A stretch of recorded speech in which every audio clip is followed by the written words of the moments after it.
Justement, au cours du débat cet après-midi, le Premier ministre, toujours lui, M. Alain Juppé, a eu à l'égard des fonctionnaires un propos assez vif qui a aussitôt provoqué des réactions. Ève Mettet.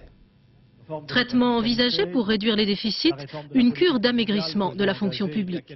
Mais avant de proposer une telle cure, un médecin doit d'abord poser son diagnostic. Je préfère une fonction publique moins nombreuse, plus efficace et mieux à l'aise dans ses missions qu'une fonction publique qui fait de la mauvaise graisse, et c'est cela que nous vous proposerons. Mauvaise graisse, l'expression a provoqué un vent de réprobation chez les députés d'opposition. Pour eux, les fonctionnaires sont très loin du sureffectif. Allons. Y a-t-il trop de facteurs? Y a-t-il trop d'enseignants alors qu'on sait que le coût d'un étudiant en France est la moitié de ce qu'il est pour un étudiant japonais ou pour un étudiant américain? Je pense qu'il est trop facile de faire des fonctionnaires les boucs émissaires d'une politique qui est gouvernée par la nécessité de remplir dès l'an prochain les critères du traité de Maastricht.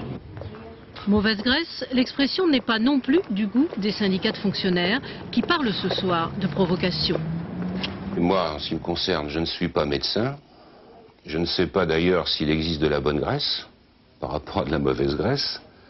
Mais tout ce que je peux vous assurer, c'est qu'à l'appel de la Fédération des fonctionnaires Force ouvrière, nous allons décider une mobilisation qui va être musclée dans les prochains jours. Une journée de grève le 6 juin prochain pour la défense du service public. La date est déjà retenue par les syndicats.